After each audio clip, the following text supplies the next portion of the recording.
What is going on, people? Welcome back. Johnny here. We're going to pick up with the Dwarfs. Thank you again for the comments. Indeed, the final transmutation spell is awesome.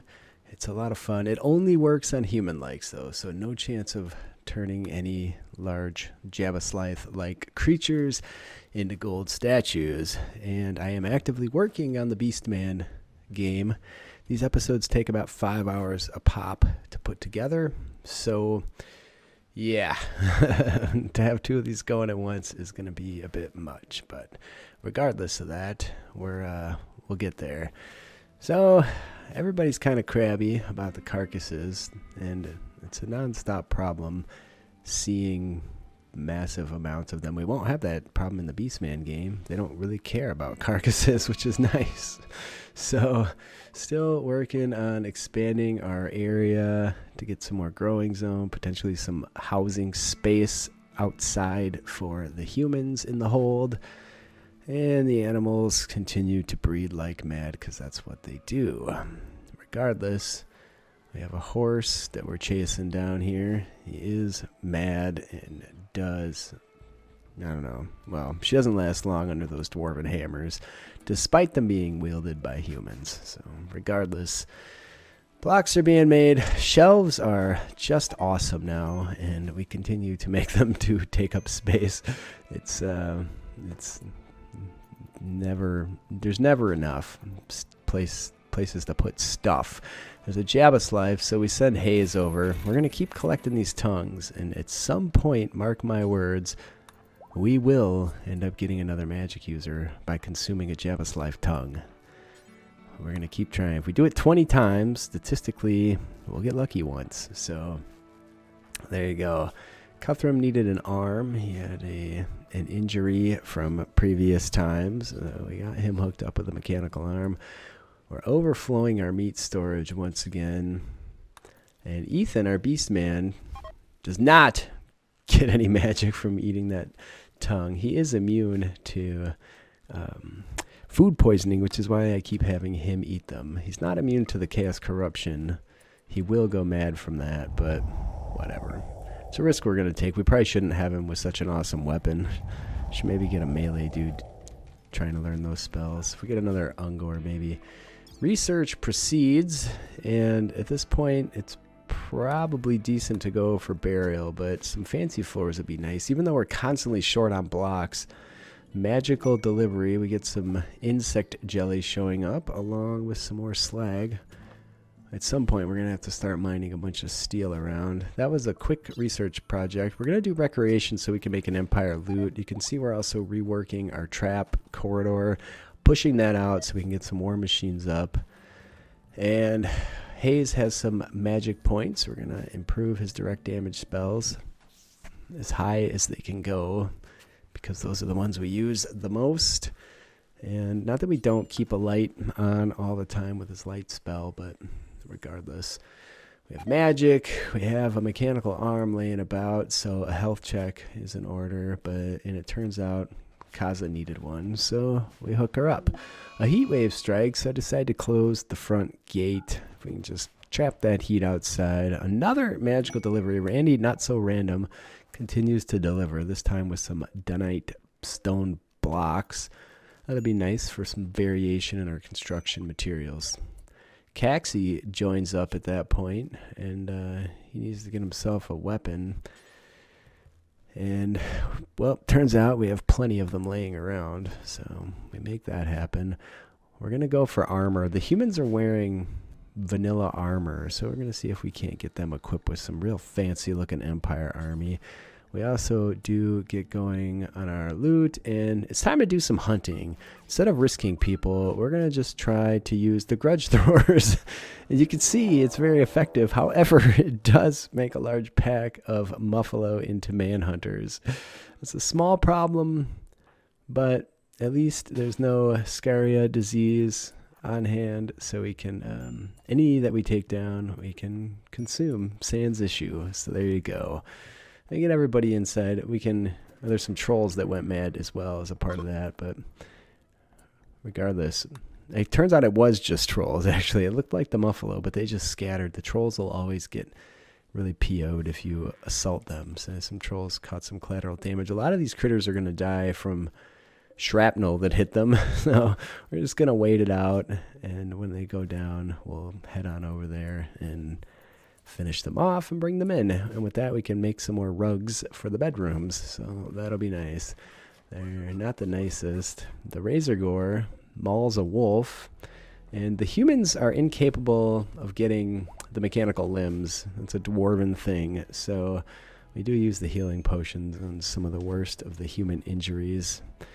And the loot is set up, so we do have a full complement of instruments. I think I'm going to turn the volume back up on those. I turned it way down because everybody was complaining about how loud it was. But I think I went way too low because you used to be able to hear them all the time. And I want to be able to hear them once in a while, so I think I'm going to turn them back up. We're working through this Empire Armor research tree, and at least we want to get to advanced armor. That's really where we're headed. We want nice helmets. We could even give them Empire shields if we want to do some research into a specific Empire state.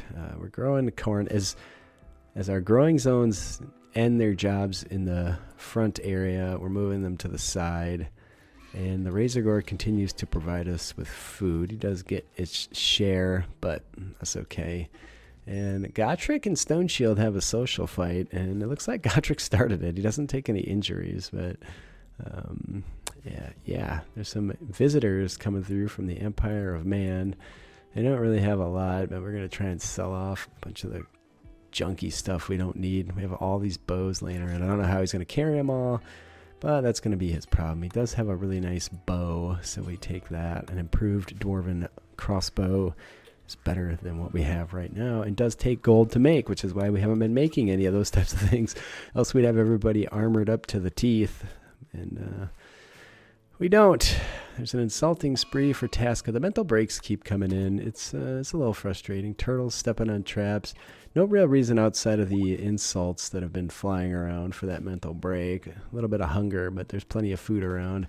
We're going to expand the bedrooms too, so we have space for 3 more because the others are full. We might as well get on top of that. We're also going to do some training on our Mournfang. Again, I do want to sell these Mournfang at some point. They're worth quite a bit of cash, and why keep them around? They don't really do anything. We can train them to fight, which is certainly useful, and they do distract enemies, but the gold is the big problem here. I have no idea how you would ever accomplish 1,000,000 gold. Gotrik finally gets his mechanical leg. We needed some uranium, which we ended up buying. And the mining proceeds on the bedroom. Yeah, you need uranium to build mechanical limbs. Thrumbos stop by at that point, and we're definitely going to use haze to bring in a few of those. Not that we really need any more meat, but some Thrumbo rugs would be nice. You don't get the bonus of the Thrumbo horn because they stay with the carcass, but that's okay. We have enough stuff we can sell laying about at the moment, so it's not that big of a deal. Whole lot of smoothing to do. Haze gets on top of the finishing off of the first Thrumbo. If we improve that spell, we can hit multiple critters with it at once. There's our loot being played by Tasca. They do seem to prefer the loot. I think maybe, I doubt because it's new. It must just be the location of the loot in the room. L-U-T-E, loot. I debate on getting a male Minotaur so we can have a breeding pair of Minotaur. That could be fun. Not very dwarvy. See, he does hit multiples this time with his spell. Sadly, he only caught 1 Thrumbo, but there's other things. And at this point, the Red Cove jerks show up. We have to move a wall to block off this area. Right now, our base is wide open, but Stone Shield happened to be there, so he thinks he's going to eat a meal. I love that they just put the meal back in their pocket if you draft them while they're eating. That's a fantastic 1.4 update. So we have 134 people, a lot of them with magic. There's some cool spells over there. We are going to man the grudge throwers. They are coming right for us, I believe, and there's not a lot of damage that we're going to be able to do. Yeah, they're definitely coming at us, but we're just going to aim at the front of the line, and it will land later back in the line and do some real damage. So we need to soften up 130 something people, despite I don't feel like we should have the level of wealth we do and be getting 130 something people coming in at like 20 odd, but there it is. Here comes our, yeah, see, look at the damage that does. Aim at the front, people. The grudge thrower will not let you down, especially if you're throwing grudge writs. So a couple of those, they've had enough. They decide to skin out. They brought a wyvern with them. For some reason, there's a whole lot of critters that they leave behind. I don't really know why that is. We did run out to try and pick some of them off. Their animals are everywhere. There's a Mournfang burning due to our flame gun, which is pretty awesome. But they brought deer and buffalo, and it's just an awesome situation of meat and hides, and that's money. So again, back to the gold issue. The only thing I can really conceive of doing is constantly keeping caravans running. Snake ends up pissing off a Thrumbo at that point, and that's very bad, but fortunately we do have all of our people nearby, so we're gonna rush to his defense, and we should probably get him out of there as well. He's not gonna stand up too long to that. He does have a flame gun. If I could just get him to fire the damn thing at the Thrumbo. The armor on the Thrumbo keeps sucking these things up. I need some people with some legitimate melee weaponry here to swarm it, and I feel like that's my best hope here. And Snake, not doing too bad, despite everything. Oh, he does get shot by one of our own people. Damn it. Anyway, we're going to keep wailing on him. Those hammers are great because they stun it. And if it's stunned, oh, and it's at that moment that Ethan gets killed. Sadly, it was friendly fire that brings that Beastman down, and I'm pretty sure Stone Shield knew what he was doing. That's really disappointing, and we don't have a way to bring Ethan back to life at this point, because we did use the Wand of Resurrection that we had chilling. So we're going to have to bury. He's a Beastman. He wouldn't want to be buried in a dwarven tomb under the mountain. These critters keep setting off our traps and blowing themselves up. And again, there's so many enemy faction critters around. I'm not sure how our pawns tell the difference, but there you go. So we do have to make a grave for Ethan. I'm so sad about that. He was our only Beastman too, or she was. She was fantastic too. Now the place is going to be a mess. We're at 336,000 for wealth at this point, some change, and I don't know. I guess that's high. Be nice to know exactly what's causing it. I think making legendary weapons with those spells is probably a bad idea. It's at that point that the friendlies show up, despite the fact that we've already ousted the enemies outside of the animals that are still running around. So a whole shitload of dwarfs show up at that point via magical means, flying from the sky. And they're very well armed, and I see a lot of grenades in there. It's going to be a mess, but hey ho. So they do start attacking enemy animals straight away, and they're not very sharp about their grenade usage, I'll say that. They do bring down a lot of things that we're going to bring in and butcher, so that's fantastic. When the grenade throwers show up, as one of them just did, Gaggy, they just, like, some of them flee away, but some of them must be on a cooldown, and they start fucking massively blowing themselves up. You can see they're fleeing from it when one gets thrown, but I think they're just on a weapon cooldown and can't get away. And many dwarfs die due to these grenades, as does Muffalo. The wyvern itself is extremely tough, I'll say that, but I think so many dwarf bodies were completely obliterated. I can't even tell how many of them died in that exchange, but they killed about damn near half their force. I'm surprised they're not fleeing just due to friendly fire. So regardless, the meat situation is out of hand again, and yeah, our shelves are we're gonna have to do something. So I'm gonna build a bunch of shelves. I need another freezing statue. We can move the armory, expand the butcher room to hold meat, which would make perfect sense. As we're closing off the right side field area, I'm gonna add a tunnel that heads out there. I think that might be a cool spot to put some Empire houses. So we're working on that at the moment. We still haven't tamed the Minotaur. Another boom rat blows itself up on a spike trap. Shocking. And we have a horse. I was just trying to tame a bunch of horses so that we could then slaughter them. It's just practicing with our animal skills and bringing in critters, meat, but we really don't need that anymore. That Minotaur will attack on a tame attempt that fails, but I believe it's only 10%, so it's not terribly worrisome. Again, the meat is just building up. The animal fat is building up. And guess what happens? The Minotaur does go mad and attack. Fortunately, Despy and his Mornfang that loves him and is well worthwhile to keep just for that reason. They take it down, so that's something else we can butcher. Short on blocks, so we're going to mine a bunch of chunks out nearby, and all the carcasses that were laying around were dragged in and dealt with the way dwarves do, aka flame gun. So some of the meat's rotting. The temperature where the meat isn't as cold as we would like it to be. I'm going to go around at some point here and double door all those entrances and see if we can keep it colder in there. But I think there's just too much traffic in there. You can see the animals running through. And it's at that point an infestation happens in the black powder storage room. This could get touchy. I don't know if all that shit blew up. It would definitely do some damage to the dwarven hold here, and it's also kind of frustrating. Maybe I should break that into separate smaller rooms.